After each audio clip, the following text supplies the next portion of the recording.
Renovamos nuestro agradecimiento por el apoyo brindado a nuestros patrocinadores: Diamante, Haces Cargo, Cóctel de Despedida, Suite, Oro, Sharp, La Orlando, Liberty Mutual, Lodge y Munich Re, Plata, ALS Admiralty Services, Helvetia, Mafre Global REITs, Seguros La Unión y Transatlantic Re. Siguiente tema: problemas de interpretación frecuentes en los clausulados más utilizados en cascos. Estará brindando esta conferencia Edward Benavides, Senior Vice President at Guy Carpenter de Miami. Edward cuenta con 41 años de experiencia en el seguro marítimo, siendo los primeros 11 años suscriptor del ramo marítimo y el resto como corredor de reaseguro. Ha participado en más de 50 charlas y seminarios a nivel latinoamericano. Actualmente se encuentra ejerciendo la responsabilidad de Managing Director en Guy Carpenter en Miami y en la unidad de riesgos facultativos. Así es, además, líder regional marítimo para Latinoamérica. Recibimos a Edward Benavides. Bienvenido.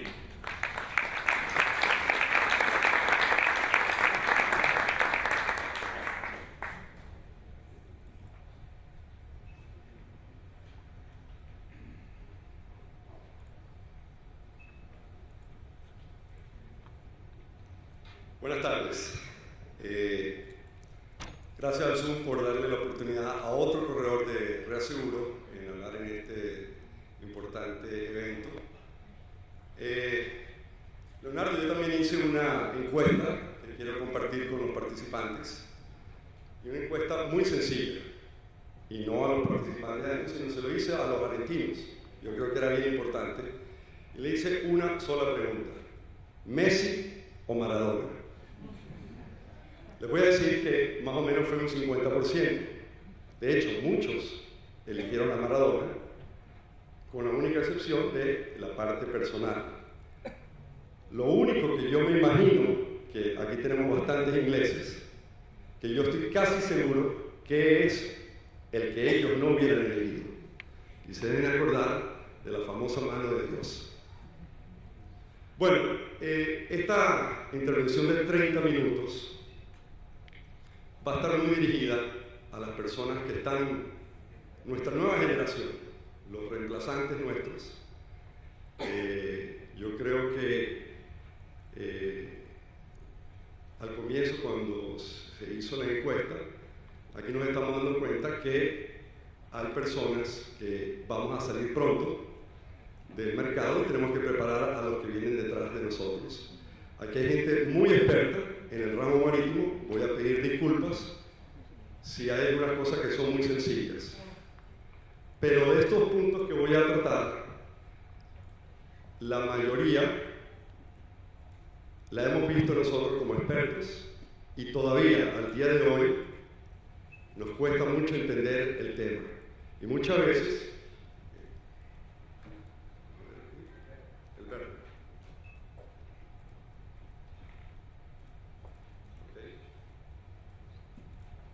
bueno, tengo 25 puntos a considerar. No son pocos. Tengo 30 minutos, es decir, que esto va a ser un promedio de un minuto cada punto. Por lo tanto, voy a evitar seguramente las preguntas. Así pensamos a veces cuando empezamos a leer las cláusulas. Yo dudo, por lo menos en el caso mío, nunca recuerdo haber leído una cláusula completa, por lo menos de un solo golpe. Ok, ¿cuándo se presentan los problemas de interpretación de nuestras cláusulas? Fácil, al momento que ocurre un siniestro. Usualmente cuando suscribimos un riesgo, la concentración nuestra es tasa, deducible, quien lo tiene más bajo, me gana el negocio. Pero cuando viene el siniestro, es cuando empezamos a leer las cláusulas. Cuando no las entendemos bien o cuando tenemos problemas, entonces invitamos a los abogados que nos vengan a ayudar a interpretar cláusulas. Y si ellos no nos ayudan, entonces terminamos con los jueces.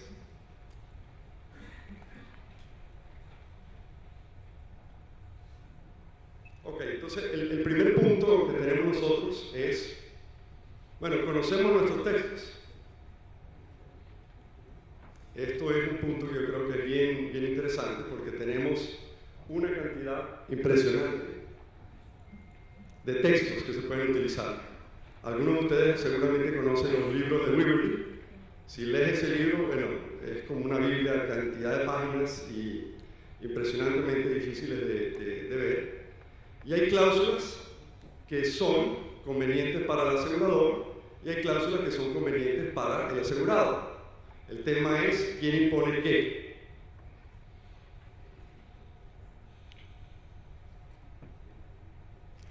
Después tenemos las cláusulas inglesas versus las cláusulas americanas. Cada una tiene su pequeño detalle. En algunos lugares las cláusulas inglesas prevalecen, obviamente por razones obvias, donde el mercado inglés se siente más cómodo otorgando cobertura al mercado bajo sus cláusulas. Sin embargo, en algunos países se utilizan las cláusulas americanas donde el negocio seguramente petrolero definía el seguro marítimo.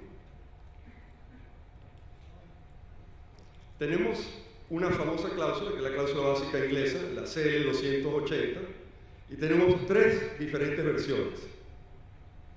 La pregunta que yo les hago a muchos, ¿cuál es la diferencia entre una, otra y la última?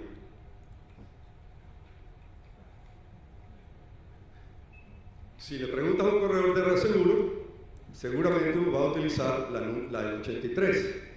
Ya posteriormente le daré un ejemplo de por qué. Si le preguntas a los reaseguradores, seguramente se irán por la 95. O la última versión, que se utiliza muy poco todavía.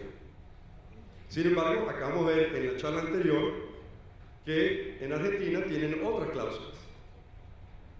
Bien interesante. Entonces, si tú estás suscribiendo una colocación en Argentina, es muy importante que sepas cuál es el símil de esa con respecto a la cláusula que tú estás utilizando en una colocación de reaseguro.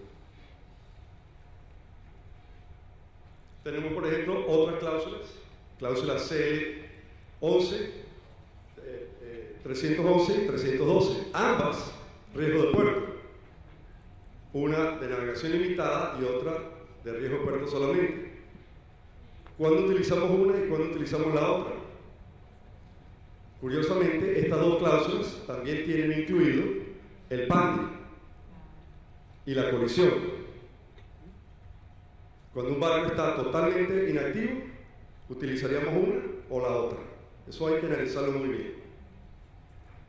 Se van a dar cuenta que yo no voy a dar muchas respuestas, sino voy a crear, a medida que continuemos, voy a crear más dudas que respuestas.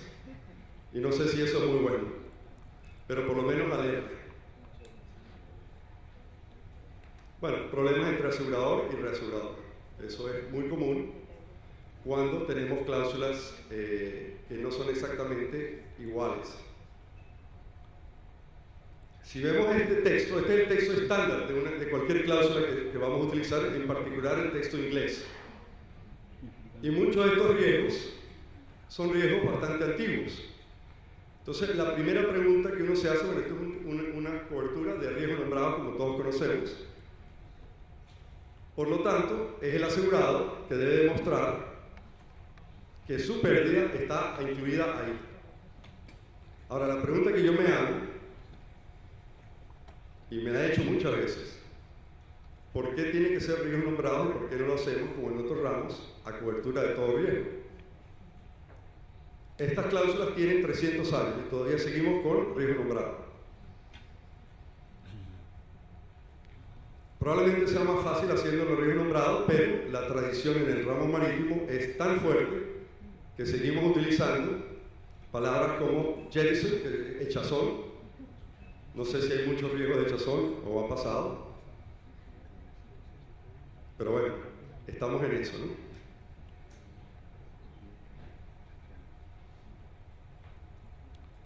Tenemos una sección bien interesante, está marcada en rojo, y probablemente, inclusive en la intervención anterior, cuando mencionó el tema de negligencia, que ocasionaba muchos daños, quizá debía haber puesto yo esa en rojo también. Pero si vemos la cantidad de reclamos que solamente aparecen en la 6.22 y en la 6.23 y en algunos casos en la 6.24, prácticamente pudiéramos borrar lo demás y simplemente concentrarnos en esto. Hace unos días atrás nos pidieron incluir rotura de maquinaria. Incluir rotura maquinaria entre estos, como daño amparado. Y si ustedes analizan el texto de las cláusulas, probablemente eso no es una buena idea de dar rotura de maquinaria. Y tuvimos que darle una explicación a la cedente de que ese texto no era correcto porque la intención no es cubrir rotura maquinaria. Si lo ven aquí en el caso de la 2.2.2, se van a dar cuenta que es lo que queremos cubrir. Tiene que pasar algo primero. Y para que pase eso, y subrayo ahí abajo, la pérdida o el daño no puede ser debido a la falta de la debida diligencia del asegurado, el administrador o el armador. Bueno, señores, esto sí es una zona de conflicto fuerte en los reclamos. El armador dice, fue negligencia de la tripulación, y el asegurador va a decir, creo que aquí faltó la debida diligencia. Y aquí empezamos.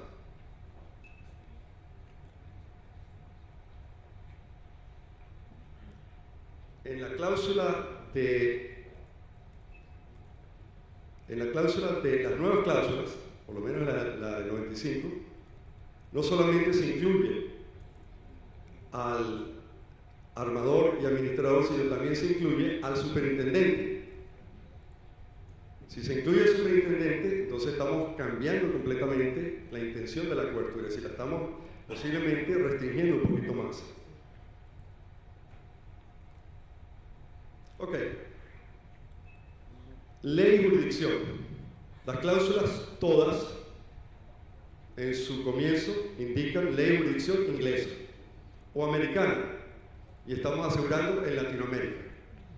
Por lo tanto, lo normal, quizá lo recomendable, sería derogar esto y llevarnos a la jurisdicción local.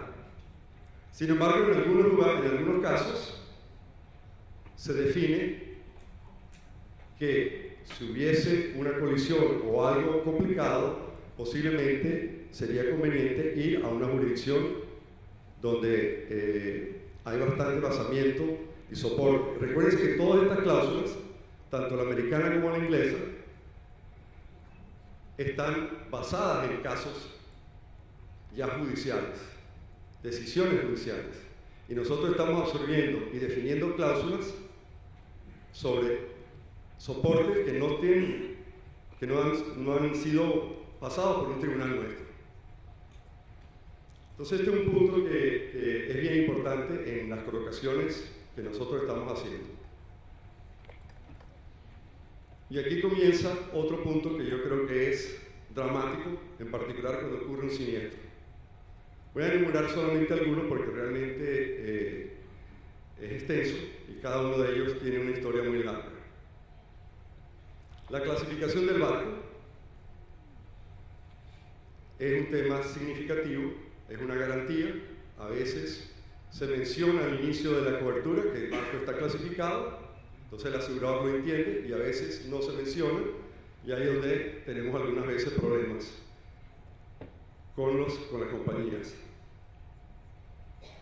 Entonces, lo más importante es, bueno, si el barco estuvo clasificado y perdió la clasificación, ¿cuándo se suspende la cobertura? ¿Se suspende inmediatamente?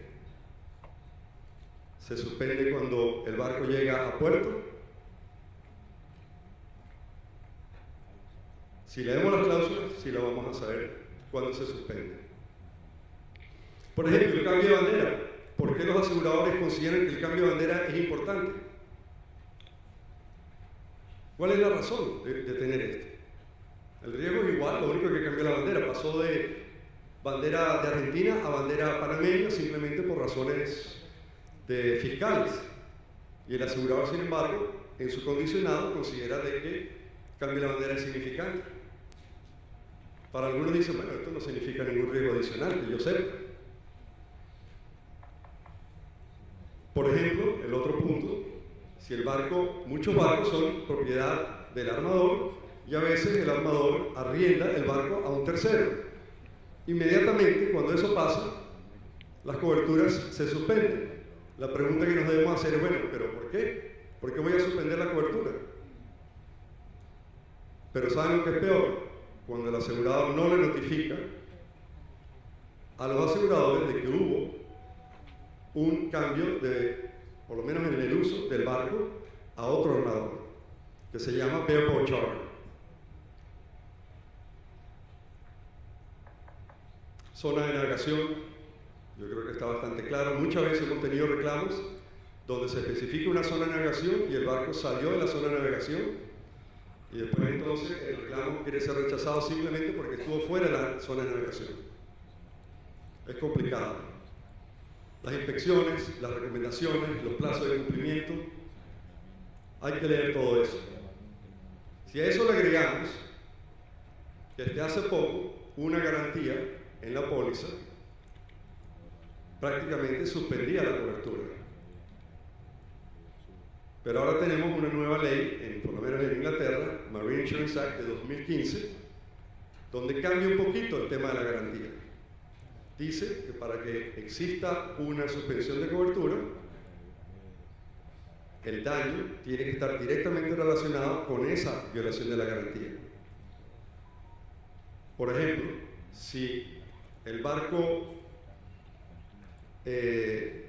tenía vamos a decir, una clasificación y el barco cambia de clasificadora, ni siquiera es suspendida, sino la cambia. En lo anterior hubiese sido una violación de garantía, la cobertura se suspende. En la nueva sigue pasando lo mismo, pero al momento de un siniestro tiene que haber una relación directa entre el siniestro y la pérdida o el cambio de la clasificación. Eso solamente lo vamos a ver cuando estamos en un juicio.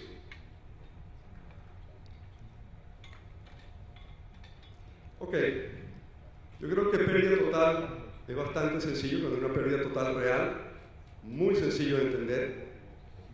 Donde se complica es cuando tratamos de definir qué es una pérdida total constructiva. En algunos países la pérdida total constructiva es cuando el costo de reparar y salvar el barco supera la suma asegurada. En otros países es un porcentaje de la suma asegurada.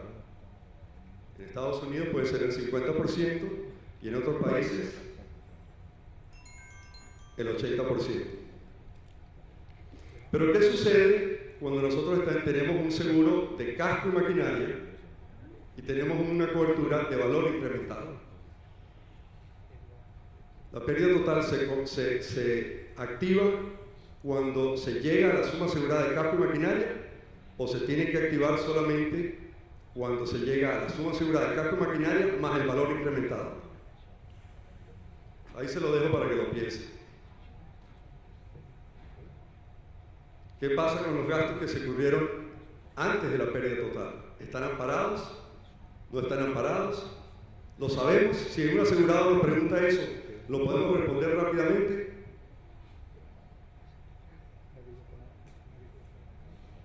Responsabilidad civil por colisión.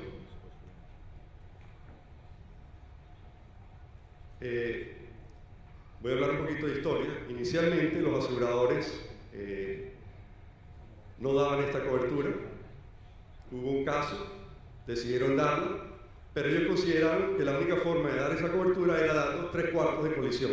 Es decir, el 75% del reclamo de daños a la otra embarcación, yo lo amparo y el 1% y el 25% o un cuarto lo dejo desamparado. Obviamente, los armadores decidieron de que eso no era una buena idea y buscaron alguna fórmula de conseguir ese cuarto. Y a raíz de ese cuarto nació el Club de Espionaje. Hoy en día es raro ver una póliza de casco que esté cubriendo los o 3/4 o 4/4. Usualmente esas coberturas pasan a los aseguradores de panty por muchas razones. Una de ellas es que ellos son especialistas en temas legales de colisión, mucho más que los aseguradores normales.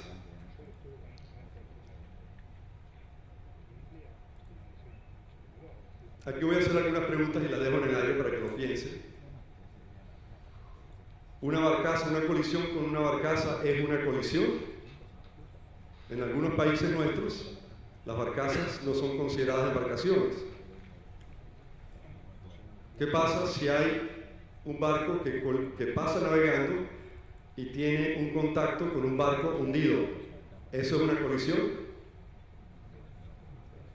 ¿Qué pasa, por ejemplo, cuando un barco navega y se lleva las anclas de otro barco y esas anclas del otro barco revienta parte de la embarcación? ¿Eso fue una colisión? ¿Hubo el contacto?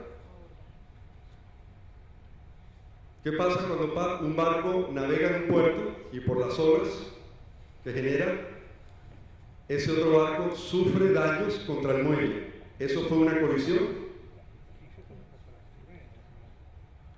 Si pueden responder estas cuatro, son expertos. Y yo estoy seguro que por lo menos el 50% lo puede hacer.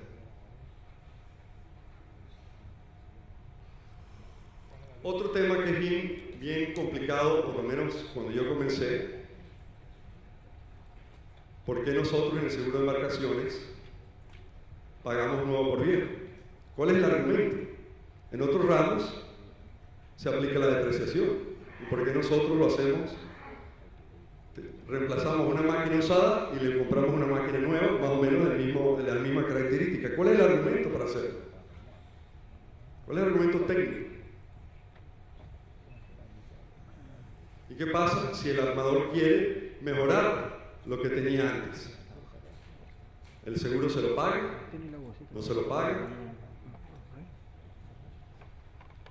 El ramo marítimo es muy particular.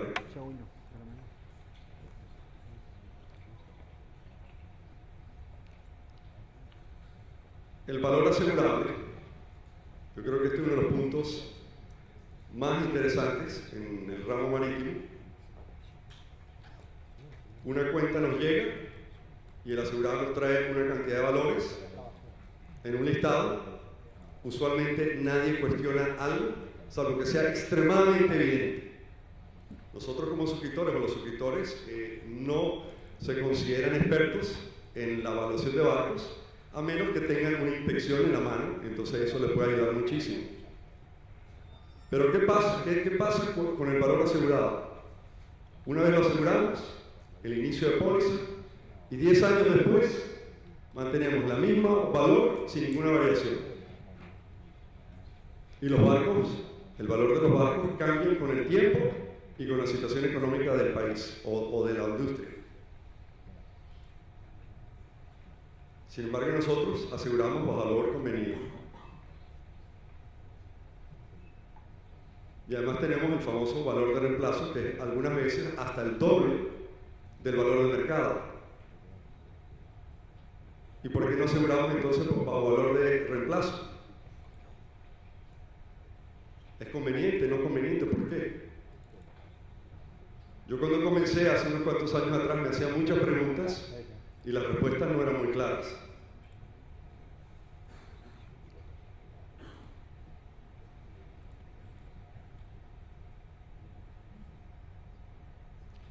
¿Qué sucede, por ejemplo, cuando llevamos un barco a un astillero y el asegurado invierte 2 millones de suma de dólares en mantenimiento del barco y él nos pide que le aumentemos la suma asegurada en 2 millones de dólares? ¿Lo hacemos? ¿No lo hacemos? ¿No? ¿Solamente la mitad? Son preguntas a veces complejas.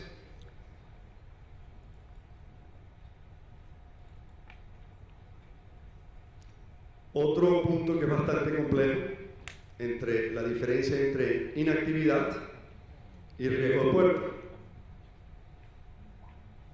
Para algunos aseguradores pareciera que el riesgo de inactividad es probablemente un riesgo muy bueno. Y va y le damos un 30 o 40% de reducción de tasas, porque el riesgo es mejor.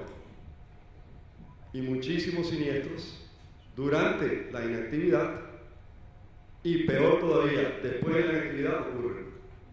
Sin embargo, nosotros le damos descuentos. Y a veces ni siquiera preguntamos la parte de abajo. ¿Dónde está amarrado? ¿En qué zona? ¿Cuántos tripulantes hay a bordo? ¿Carga? ¿Qué sistema de protección tienes? Se va rápidamente al descuento y más nada.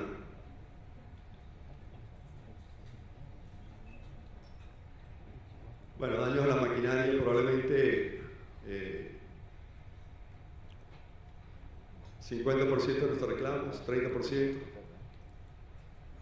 Siempre van a utilizar dos argumentos válidos para los daños a la maquinaria: la negligencia de la tripulación o el famoso defecto latente. Tú escoges. ¿Y cómo voy a pelear yo contra eso? ¿Dónde está la raya entre un tripulante inapropiado y la negligencia del capitán o del maquinista? Eduardo, ¿me permite un segundo? Acá. Como venimos bien con el tiempo, tenemos 5 minutos más del time que figura en pantalla. Excelente, voy viendo el pop ahora. Ok.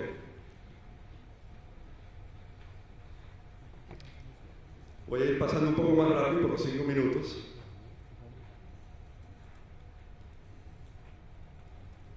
Ok, rápidamente, en las pólizas nuestras nosotros incluimos casco y maquinaria. Y todo en conexión con esta. Entonces, ¿qué está incluido en casco y maquinaria? Casco y la maquinaria, fácil. Equipos de navegación, repuestos y herramientas estarían incluidas. Equipos arrendados de terceros podríamos incluir. Combustibles, aceites, podríamos incluir. En algunos barcos, por ejemplo, barcos de pesca, el valor de combustible puede ser 200, 300, hasta $400,000. No es cualquier cosa. Partes que se han sido removidas a tierra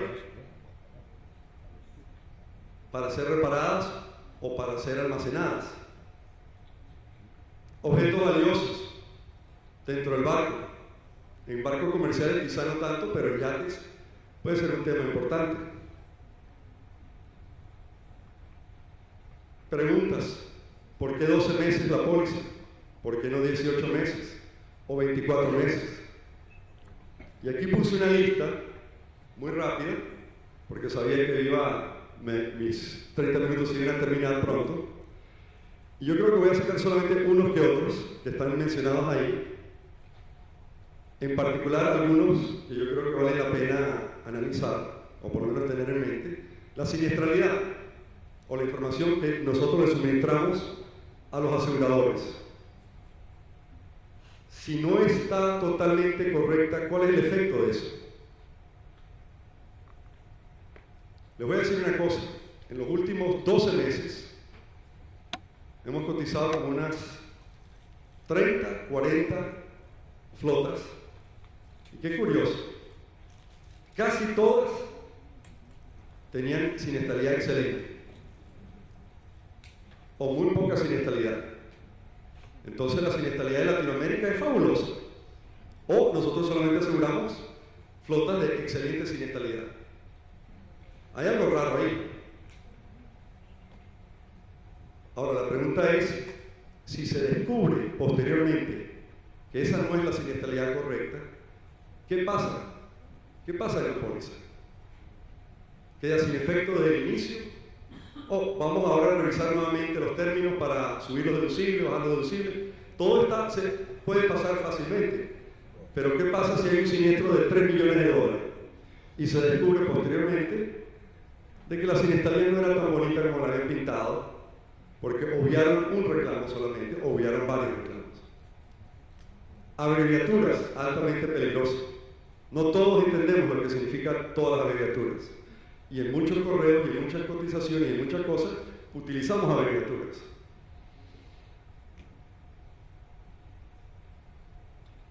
Por ejemplo, y esto sería ya para terminar, cuando tenemos una colocación de reaseguro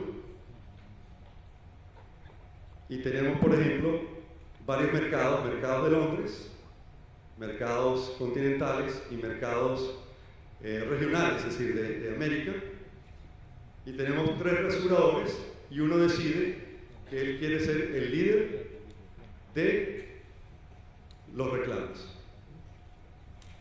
Si no lo definimos al comienzo, eso es terror para un reclamo. Porque entonces tenemos diferentes opiniones y todos los rasuradores, cada uno queriendo opinar lo que considera si el reclamo está amparado o no. Entonces con esto yo termino mi intervención. No quería realmente dar muchas respuestas, yo quería realmente, y en particular a la gente que nos va a reemplazar, que lo piensen mucho, porque las cláusulas hay que leerlas, hay que conocer nuestro producto, porque es muy difícil solamente concentrarnos en tasas y deducibles y no saber lo que estamos vendiendo. Con esto, muchas gracias y termino.